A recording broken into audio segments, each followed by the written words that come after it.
কলকাতা টিভিতে আপনাদের সকলকে স্বাগত জানিয়ে শুরু করছি আমি অঙ্কুর।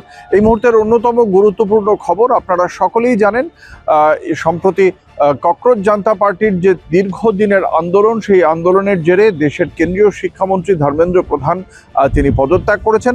তার পদত্যাগ করার পাশাপাশি আরও দুটি দাবি রাখা হয়েছিল ককরোচ জনতা পার্টির পক্ষ থেকে। একটি যেমন নয়াদিল্লিতে 20শে জুলাইয়ের কর্মসূচির পাশাপাশি বিভিন্ন রাজ্যে ককরোচ জনতা পার্টির সমর্থনে সাধারণ ছাত্রছাত্রীরা, শিক্ষার্থীরা, যুব সম্প্রদায় যে আন্দোলন করেছিলেন বিভিন্ন রাজ্যে, তাদের ক্ষেত্রে পুলিশের পক্ষ থেকে যে সমস্ত এফআইআর হয়েছিল সেই সমস্ত এফআইআর প্রত্যাহারের দাবি ছিল ককরোচ জনতা পার্টির, এবং ভবিষ্যতেও কোনো শাস্তিমূলক পদক্ষেপ তাদের বিরুদ্ধে হবে না, এই দাবি এবং তার পাশাপাশি কেন্দ্রীয় সরকারের প্রতিশ্রুতিও আদায় করে নিয়েছিল ককরোচ জনতা পার্টি। এবার সেই প্রতিশ্রুতির কথা আবারও ককরোচ জনতা পার্টি তাদের পোস্টের মাধ্যমে স্মরণ করিয়ে দিল কেন্দ্রীয় সরকারকে। এই ককরোচ জনতা পার্টির সমর্থনে যে সমস্ত রাজ্যে বিক্ষোভ হয়েছিল তার মধ্যে পশ্চিমবঙ্গ, বিহার অন্যতম। পশ্চিমবঙ্গে গত 24শে জুলাই এই ককরোচ জনতা পার্টির সমর্থনে যে আন্দোলন কর্মসূচি হয়েছিল, 8টি বাম সংগঠন এবং তার পাশাপাশি সিজেপির পক্ষ থেকেও এই আন্দোলনে সামিল হয়েছিলেন।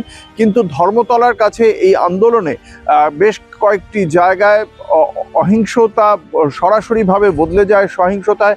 বেশ কয়েকজন পুলিশের সঙ্গে মারপিটে জড়িয়ে পড়েন এবং তারপরেই এই ঘটনায় 16 জনের বিরুদ্ধে গুন্ডা দমন আইন প্রয়োগ করা হয়েছে শুভেন্দু অধিকারীর প্রশাসনের পক্ষ থেকে। একই রকমভাবে বিহারে যে ঘটনা ঘটেছে, বিহারের মুখ্যমন্ত্রী সম্রাট চৌধুরী, তার প্রশাসন একদিকে যেমন AK-47 রাইফেলে গুলি চালিয়েছে, সেই ভিজুয়াল সামনে এসেছে এবং তার পাশাপাশি বেশ কয়েকটি এফআইআরও দায়ের হয়েছে।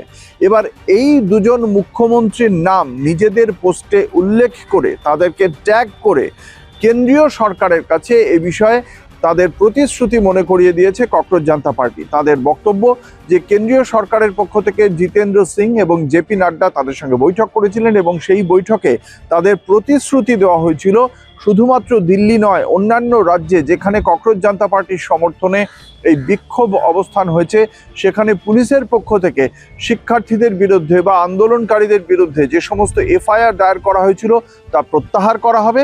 এবং তার পাশাপাশি একই সঙ্গে কেন্দ্রীয় সরকারের পক্ষ থেকে এটাও প্রতিশ্রুতি দেওয়া হয়েছিল যে ভবিষ্যতেও কোনো প্রকার শাস্তিমূলক পদক্ষেপ করা হবে না এই সমস্ত আন্দোলনকারীদের বিরুদ্ধে। এবার সেই প্রতিশ্রুতি স্মরণ করিয়ে দিয়ে ককরোচ জনতা পার্টি জানালো যে তারপরেও এই রকম ঘটনা বিভিন্ন রাজ্য সরকারের পক্ষ থেকে এই যে পদক্ষেপ করা হচ্ছে তাতে তারা উদ্বিগ্ন। দ্রুত কেন্দ্রীয় সরকারের পক্ষ থেকে এ বিষয়ে পদক্ষেপ আশা করছে তারা, এবং তা না হলে তারা পরবর্তী বিষয়েও যে পদক্ষেপ করবে সে বিষয়ে তাদের চিন্তা ভাবনাও যে করবে তারা, সেই বিষয়টিও বোঝা যাচ্ছে তাদের পোস্ট থেকে।